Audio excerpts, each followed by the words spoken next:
আমরা সকলেই জীবনে কিছু মুহূর্তে ক্ষমতা বা প্রভাব অর্জন করতে চাই। আমাদের চারপাশে পৃথিবী, সম্পর্ক এবং সামাজিক প্রতিযোগিতায় নিজেদের অবস্থান শক্তিশালী করতে চাই। কিন্তু একসময় কিছু প্রশ্ন আমাদের মনে আসে, ক্ষমতা আসলে কি? এই ক্ষমতা আসলে কি? এই প্রশ্নের উত্তর জানতে হলে কিন্তু আপনাকে বইমেলায় আসতে হবে এবং এই বইটা পড়তে হবে, যেটার নাম হচ্ছে শূন্য মস্তিষ্ক। আমি কিন্তু এই মুহূর্তে আছি অমর একুশে বইমেলায়। প্রতিদিনই নতুন নতুন লেখকের বই প্রকাশ হচ্ছে। নানা শ্রেণীর নানা পেশার মানুষ তাদের বই নিয়ে আসছে এবং আমার সঙ্গে আজ আছে জনপ্রিয় কন্টেন্ট ক্রিয়েটর উৎস। তারও কিন্তু এই বইটা বের হয়েছে। আজকে তার সঙ্গে আড্ডা দেবো, কথা বলবো, সঙ্গে থাকুন। উৎসব, কেমন আছেন? এই তো বসন্তের শুভেচ্ছা। বসন্ত পার হয়ে গেছে আসলে। আজকে 1 তারিখ বা 2 তারিখ, 2 তারিখ যাচ্ছে, সো বলা যেতে পারে। বইটা আপনার হাতে দিচ্ছি। এখন তো সবকিছু ট্রেন্ডের উপর না। হ্যাঁ, মানে একদিন পরে বসন্ত চলে গেছে তাহলে বলবো ট্রেন্ডারই। আচ্ছা ঠিক আছে, মানে একদিনই বসন্ত, বাকি দিন আর বসন্ত না। আর কোনো দিন বসন্ত। ঠিক আছে, কেমন আছেন আপনি? এই তো ভালোই আছি মোটামুটি। আচ্ছা ঠিক আছে, বইমেলা এসেছেন, ঘুরছেন, কেমন লাগছে বলুন তো আগে?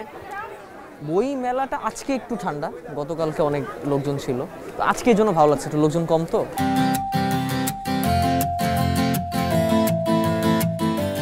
কেন কিন্তু বইমেলা গরম হলে তো আপনাদের জন্য ভালো, যেহেতু আপনাদের যে বই এসেছে নতুন নতুন বই, তাহলে একটু বেচাকেনা বিক্রি বেশি হয় না? এইটাই আসলে ভয়। যেমন হচ্ছে বর্তমান বই মেলা হোক বা যে কোনো জায়গাতে আপনি যদি দেখেন যে একটা জিনিস যেটা হুট করে ট্রেন্ডে ওঠে, জীবনে যেমন ওঠানামা তো থাকবে, যেটা হুট করে ওঠে সেটা হুট করে নেমে যায়। কিন্তু আপনি আবার খেয়াল করে দেখবেন যে আজ থেকে 15-20 বছর আগে যে বইগুলো বের হয়েছিল সেগুলো কিন্তু এখনও মানুষ কিনছে, কারণ সেগুলো কিন্তু হুট করে ওঠেনি। সো আমি চাই না আমার বইটা এরকম হুট করে উঠুক, ট্রেন্ডে উঠুক, আবার ট্রেন্ডের সাথে নেমে যাক। যেরকম একটু আগে আমি আপনাকে বলছিলাম যে বসন্ত কিন্তু একদিনই এখন ট্রেন্ডের হিসাবে। আচ্ছা, সবকিছু ট্রেন্ডিংয়ে বিবেচনা করলে আবার হবে না। ঠিক আছে, যাই হোক, আপনার হাতে বই আছে। শুরুতে আমার যে প্রশ্নটা থাকবে যে এই বইটা সম্পর্কে আপনি, আপনার ভক্ত আছে, পাঠক যারা আছে, তাদেরকে একটু কিছু বলেন যে বইটাতে কি আছে, বইয়ের নামটা কি, কেন লিখেছেন, ঘটনা প্রবাহ সবকিছু।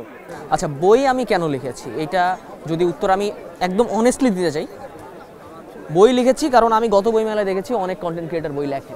আচ্ছা, এছাড়া আমার কোনো এক্সট্রা অনুপ্রেরণা ছিল না যে আমার কোনো পজিটিভ ইম্প্যাক্ট ফেলতে হবে বা কোনো কিছু এক্সেট্রা, না। আমি দেখেছি বই লেখে, সো আমার মনে হয়েছে আমার লেখালেখির একটা শখ ছিল, তো সেই থেকে আমি বই লিখেছি। আমার কোনো আলাদাভাবে ছিল না, কাইন্ড অফ বলতে পারেন আপনি ওই ট্রেন্ডে থাকার জন্য আচ্ছা বইটা লেখা। আর হ্যাঁ, বইটা সবার জন্য না, অনেকেই যারা কিনছেন আমি বলবো যে বইটা 20+, কারণ বর্তমানে 20 বছর বয়স পর্যন্ত আপনি জীবনে মোটামুটি কিছু জিনিস দেখে ফেলেন, কারণ টেকনোলজিক্যাল অ্যাডভান্সমেন্টের জন্য আপনার জীবনে অলরেডি 2-একটা রিলেশনশিপ হয়ে যায়, ক্যারিয়ারের একটা প্রেশার চলে আসে, সো তখন গিয়ে বইটা হেল্প করবে টু এক্সপ্লোর ইউরসেলফ।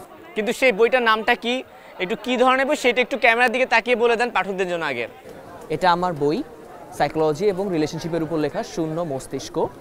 যেহেতু এটা সাইকোলজি, এই জন্য মস্তিষ্ক নামটা এনেছি। আর শূন্য এই কারণে দিয়েছি, আমাদের ব্রেইন কিন্তু অনেক ডেটা কনজিউম করতে পারে, একটা এমটি স্পেস, রাইট, যেখানে আমরা অনেক ইরিলেভেন্ট ইনফরমেশন গ্যাদার করি, 24 ঘন্টা স্ক্রোল করছি টিকটক, ইনস্টাগ্রাম, ফেসবুক, এবং অনেক ইরিলেভেন্ট কন্টেন্ট আমরা কনজিউম করছি, আমাদের এমটি স্পেসে গ্যাদার করছি, রাইট। একটা রুম ফাঁকা থাকা বেটার নাকি আবর্জনা দিয়ে ভরে থাকা বেটার? সো কাইন্ড অফ একটা এরকম ইনডিরেক্ট মেসেজ ছিল, এই জন্যই লেখা শূন্য মস্তিষ্ক, যেটা আপনাকে আপনার ওই এমটি রুমটাকে এক্সপ্লোর করতে সাহায্য করবে। আচ্ছা, বইটা কোথায় পাওয়া যাবে আর দামটা কেমন রাখা হচ্ছে? বইটা তাম্রলিপির স্টলে পেয়ে যাবেন, আর বর্তমানে বইমেলা উপলক্ষে 25% ডিসকাউন্টে 400 টাকা বিক্রি হচ্ছে। 400 টাকা বিক্রি হচ্ছে, ঠিক আছে। আমি শুরু প্রসঙ্গে আসতে চাই। আপনি একটা কথা বলছিলেন যে গত বছর আমি দেখেছিলাম যে কন্টেন্ট ক্রিয়েটাররা বই লিখেছে, দ্যাটস আমি এই বছর বইটা বের করেছি। আসলে বই লেখা বা সাহিত্যের জায়গাটা কি আসলে এভাবে হয়? আপনার কাছে কি মনে হয়? বই লেখা বা সাহিত্যের জায়গাটা এভাবে হয় না, কিন্তু ওই যে দিন শেষে আমাদের প্রত্যেকেরই একটা দায়িত্ব থাকে, যেটার জন্যই কিন্তু আমাদের কমফোর্ট জোন থেকে বেরোতে হয়। যেমন আপনি কিন্তু আজকে নিজের শখে আজকে সাংবাদিকতা করবো, আজকে উৎসর ইন্টারভিউ নেব, এই জন্য ঘুম থেকে ওঠেননি। আপনার একটা দায়িত্ব আছে বলে আপনি ঘুম থেকে উঠেছেন। সোশ্যাল মিডিয়াতে থাকা, বই মেলাতে থাকা, এটাও বর্তমানে আমি যদি আমার প্রফেশনের দিক থেকে চিন্তা করি, এটাও কিন্তু আমার একটা কাইন্ড অফ রেসপন্সিবিলিটির মধ্যেই পড়ে। বলছি না এটা মাস্ট, বাট হলে বেটার, রাইট। আর হ্যাঁ, আমি এটা সবসময় বলবো যে অ্যাকচুয়াল যারা রাইটার, সাহিত্যিক যাদেরকে বললেন আপনি, যারা ভালো লেখে, তাদেরকে নিয়ে আলোচনা করাটা বেশি ইম্পর্টেন্ট। কারণ আমার ফেসবুক ফলোয়ার্স আছে, যারা অন্যান্য কন্টেন্ট ক্রিয়েটর বই লিখছেন, তাদেরও ফেসবুক ফলোয়ার্স আছে। সো তারা জানে তাদের বইটা কাদের কাছে যাবে, কিভাবে মার্কেটিং করতে হবে, কিভাবে প্রচার করতে হবে, কিভাবে বিক্রি করতে হবে, উই নো দ্যাট। বাট যিনি অ্যাকচুয়ালি সাহিত্যিক, যিনি অ্যাকচুয়াল রাইটার, তিনি সেটা নাও জানতে পারছেন। তার তো ফেসবুক মার্কেটিং জানার কথা না, তার তো সোশ্যাল মিডিয়া অ্যালগরিদম জানার কথা না। সো আমি বলবো যে একটা নেগেটিভ জিনিসকে ভাইরাল করা চাইতে, অথবা যে কোনো কন্টেন্ট ক্রিয়েটরকে। তাহলে উৎস আমি একটু মাসে বাধা দিই, সেটা হচ্ছে যে মার্কেটিং জায়গাটা যেহেতু সোশ্যাল মিডিয়ার উপর ভিত্তি করে হচ্ছে, তাহলে আসলে যারা প্রপার, যারা সাহিত্যিক, যারা উপন্যাস লিখে, তারা তো একটু সিনিয়র হয়ে গেছে, অনেক হয়তো বা আপনার মতো ফেসবুক, টিকটক বা ইউটিউব ব্যবহারে ততটা চালু নয়। তার মানে কি তাদের তো বইয়ের সন্ধান মানুষ পাচ্ছে না, বা যারা জানছে না যে বইটা কিভাবে প্রমোশন করতে হবে, তাহলে কি ভালো জিনিসগুলো আড়ালে চলে যাচ্ছে না? আচ্ছা, এইখানে কয়েকটা কথা আছে। যেরকম আপনার যদি খিদা লাগে, আপনি ক্ষুধা নিবারণের জন্য মাটি খুঁড়েও খাবার বের করবেন।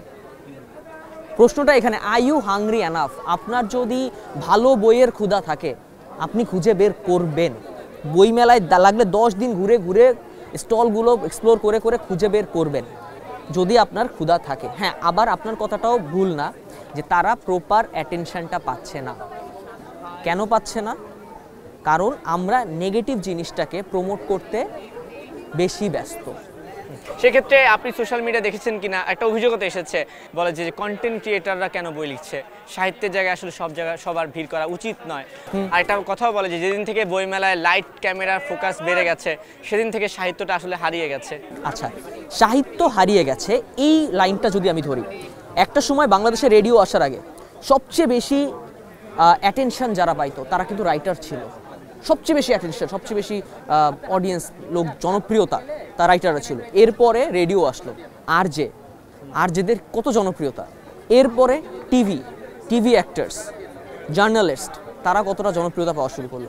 এখন মানুষ কনজিউম করতেছে social media, contents, reels. So এখানে যারা আছে তারা জনপ্রিয়তা পাবে, পজিটিভভাবে পাক, নেগেটিভভাবে পাক, জনপ্রিয়তা এরা পাবে, স্বাভাবিক। এখন দিন যত যাবে তত মানুষের এন্টারটেনমেন্ট মিডিয়ামগুলো চেঞ্জ হবে। সো কয়েকদিন পর হতে পারে মেটা ওয়ার্ল্ডে চলে যাবো, আমরা একটা ভার্চুয়াল রিয়েলিটির মধ্যে চলে যাব, ব্রেন চিপ লাগে অন্য কোথাও, বা একটা অগমেন্টেড রিয়ালিটি গ্লাস পরে কোথাও একটা চলে যাব। তখন আবার এন্টারটেনমেন্ট ইয়াজ আলাদা হয়ে যাবে। আপনি আজকে বলছেন যে আমরা কন্টেন্ট ক্রিয়েটার্স, আমরা অ্যাটেনশন নিয়ে বসে আছি। আজ থেকে 6 মাস পর যখন এআই আরেকটু অ্যাডভান্স হয়ে যাবে, কারো কন্টেন্ট বানানোর প্রয়োজন হবে না, জাস্ট একটা এআই অ্যাভাটার ক্রিয়েট করবে, স্ক্রিপ্ট দিবে, ও কন্টেন্ট বানায় ফেলবে। ঠিক আছে উৎস, ওই আলোচনা থেকে বই আলোচনায় ফিরে আসি। আবার গেলে আসলে অনেক দিকে চলে যাওয়া যায়। লেখালেখিতে এটা কি প্রথম বই আপনার? জি। আচ্ছা, এই বই লেখার অভিজ্ঞতাটা সম্পর্কে জানতে চাই। বইটা লেখা আসলে আমি প্রথমে কনফিউজ ছিলাম যে কী টপিকগুলো দেওয়া উচিত। এই টপিকগুলো বের করতে আমাকে একটু স্ট্রাগল করতে হয়েছে, কোন কোন টপিক ইনক্লুড করা উচিত। এরপরে আমি যে টপিকগুলো এখানে ইনক্লুড করেছি, এগুলো আপনি সহজেই গুগলে সার্চ দিলে পেয়ে যাবেন। অনেক রিসার্চ পেপার, অনেক আর্টিকেল আছে এই টপিকগুলোর উপরেই। আমার জাস্ট ওইগুলো স্টাডি করে একটা ফিল্টার করে আমার ওই ইনফরমেশনগুলো গ্যাদার করে এখানে দেওয়া লাগছে। তারপর মানে টপিকগুলো পাওয়ার পর এটা লেখা আমার জন্য ইজি হয়ে গেছে, কিন্তু টপিকগুলো বের করতে আমি একটু প্যারা খাইছি। কেমন প্যারা খাইছেন? নাকি রাতের ঘুম মারা লাগছে নাকি? না, রাতের ঘুম মারা লাগেনি, কারণ কিন্তু বলে যে বই লিখতে গেলে রাতের ঘুম হারাম হয়ে যায়। হ্যাঁ, এটা হতে পারে, কিন্তু আমার হয়নি। কারণ হচ্ছে আমি তো সাইকোলজি রিলেটেড কন্টেন্ট বানাই। সো অনেকগুলো সাইকোলজিক্যাল কি পয়েন্ট, ইন্টারেস্টিং কি পয়েন্ট যেগুলো নিয়ে কথা বলা উচিত আমার অলরেডি নোট করা ছিল। সো আমার সেটার মধ্যে থেকে ওই যে নোটটা ওইখান থেকে ফিল্টার করা হয়েছে। সো ওইখানে আমার কষ্টটা একটু কমে গেছে। এই বইটা পড়লে মানুষ কি শিখতে পারবে বলুন তো? প্রথম কথা, সে যেটা শিখতে পারবে সেটা হচ্ছে সে নিজে কি, হু অ্যাম আই, আমি নিজে কি। আমার ওই যে বললাম দ্য এমটি স্পেস, আমার এমটি স্পেসটা কতটা বড়, বা এমটি আদৌ কি এমটি, বা এখানে কি কি আছে, কি দিয়ে জায়গাটা ডেকোরেট করা যায়। এরপরে এই এমটি স্পেসে কাকে কাকে জায়গা দেওয়া উচিত, সম্পর্কের মানুষগুলো, সেটা ব্যবসায়িক সম্পর্কে হোক, কোনো রোম্যান্টিক রিলেশনশিপে হোক, চাকরির সুবাদে হোক, কিভাবে এই রিলেশনশিপগুলো বা আমার এই স্পেসে কারা কতটুকু জায়গা পাবে, এইটুকু। আচ্ছা, আমি দেখলাম এসে যে অনেক নারী পাঠকরা দূর থেকে আপনাকে দেখছে, আপনার ভক্তকুল বেড়ে গেছে, মানে সেই নারী পাঠকদেরই ভিড় যতটুকু দেখলাম আর কি। তো নারী গতবার ছিল 70% মনে হয় না, 70%? হ্যাঁ। এবার কি বেড়েছে না কমেছে? একটু বাড়ছে, আরো বাড়ছে, 72%। বাড়ছে। মানে হচ্ছে এটা ক্রমবর্ধমান আর কি, ক্রমবর্ধমান না, ক্রমবর্ধমান না, বাট এতটুকুই আর কি এটা। আচ্ছা, বই বিক্রি হচ্ছে কেমন, সাড়া পাচ্ছেন কেমন? হ্যাঁ, বই আমার মানে এতটা এক্সপেকটেশন ছিল না, প্রথম বই তো, বাট অনেক বেশি ভালোবাসা পেয়েছি আমি। ফিডব্যাক কেমন পেয়েছেন? বই পড়ে এসে কেউ বলেছে যে এই বই ফিডব্যাক? তো মাত্র মানে 7 তারিখে প্রকাশ পেয়েছে, সো এখনো তো কেউ বই পড়ে শেষ করতে পারেনি। বই তো এখনো পড়ে শেষ করতে পারেনি, বাট হ্যাঁ যতটুকু পড়েছে ততটুকু ভালো বলেছে। বাট স্টিল বইটা পড়তে সময় দেই, বইমেলা শেষ হওয়ার পর হয়তো বা ফিডব্যাক আসবে, ভালো না খারাপ কতটুকু। আচ্ছা, তো এখানে থেমে যাবেন নাকি পরবর্তীতে আমরা আরো বই পাবো?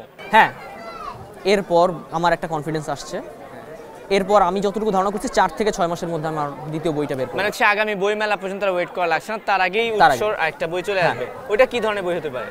ওটা হচ্ছে মানুষের জীবনের গল্পের উপর লেখা অভিশপ্ত অতীত প্রথম খণ্ড আসবে। তার মানে এখন থেকে উৎসকে আমরা নিয়মিত বই লিখিতে হ্যাঁ। পাবো। বই তো লিখছেন, বই বিক্রিও করছেন, মানে আপনার হ্যাঁ। বই প্রকাশ পেয়েছে। হ্যাঁ। আর বই মেলায় আসছেন, বই পড়ছেন নাকি বা বই কেনা হচ্ছে কিনা? বই আমি উপহার পেয়েছি অনেকগুলো, এই পর্যন্ত মনে হয় 7টা বই উপহার পেয়েছি, না এখনো পড়ার সুযোগ করিনি, শুরু করব। আপনার পছন্দের রাইটার কে? পছন্দের লেখক ওয়ালিদ প্রত্যয়। ওনার কোন বইটা পছন্দ খুব? ওনার নতুন বইমেলায় যে বইটা আসছে ওইটা এখন আমি কিনিনি, কিনবো। কিনবে? হ্যাঁ। আচ্ছা, বই মেলার প্রসঙ্গ থেকে আর বেশি দূরে বাইরে যাচ্ছি না, একটা ছোট্ট প্রশ্ন করি। অনেকে এখন বলে যে আমরা দেখতে পাচ্ছি যে বই মেলায় কিন্তু প্রচুর ভিড় আছে, বলে যে বই মেলায় ভিড় বেশি, সবাই এসে দেখে দেখে ভালো ভালো জোনগুলোতে ছবি তুলে চলে যায়, কিন্তু বই মেলা যে মুখ্য উদ্দেশ্য বই বিক্রি বা বইটা কেনা বা বইটা পড়া, সেটা আসলে অতটা হচ্ছে না। আপনি যে লেখক হিসেবে প্রশ্ন করতে চাই, এটা আপনাকে কেমন মনে হচ্ছে, বা আসলে বই মেলা থেকে যারা পাঠক আসে তাদের কাছ থেকে প্রত্যাশাটা কি হওয়া উচিত? ব্যাপারটা হয়েছে কি যে বই যে একদমই বিক্রি হচ্ছে না তা নয়। আর আমাদের সবার একটু আগে বললাম যে এন্টারটেনমেন্ট মিডিয়াম এখন সোশ্যাল মিডিয়া, সবাই চায় সোশ্যাল মিডিয়াতে নিজেকে তুলে ধরতে। আমরা লেখকরাও চাই, কন্টেন্ট ক্রিয়েটার্সরাও চাই, সবাই চাই আমরা সোশ্যাল মিডিয়াতে তুলে ধরতে। সো আমি ব্লেম দিব না বইমেলাতে এসে। হ্যাঁ, কিন্তু গত বছর বইমেলাতে যত টিকটক হচ্ছিল এবার একটু কম। এটা কি পজিটিভ নাকি নেগেটিভ? এটা পজিটিভ, মানুষ এবার বই কিনছে, অ্যাকচুয়ালি কিনছে। বইয়ের পাঠক সংখ্যাও বেড়েছে। এখন আস্তে আস্তে একটা সার্টেন গ্রুপ এটা রিয়েলাইজ করা শুরু করেছে যে আসলে সোশ্যাল মিডিয়া ওয়ার্থলেস। অনেক তো হলো। হ্যাঁ, অনেক তো হলো, এবার ক্লান্ত, এবার একটু দেখি এক্সপ্লোর করে। সো এক্সপ্লোর করার জন্য অনেকে এবার বই কিনছে। বই কিনছে, ঠিক আছে। উৎস, আপনার সঙ্গে আড্ডা দিলাম, আপনার বই সম্পর্কে জানলাম, লেখালেখি সম্পর্কে জানলাম। শেষমেশ আপনার যে ভক্তরা আছে তাদের উদ্দেশ্যে বইটা নিয়ে কিছু বলার থাকলে ক্যামেরা দিয়ে তাকিয়ে সরাসরি বলে ফেলুন। Hello everyone, thank you so much. আমার নতুন বই এসেছে, বাট ওকে, এটা কেনার দরকার নেই।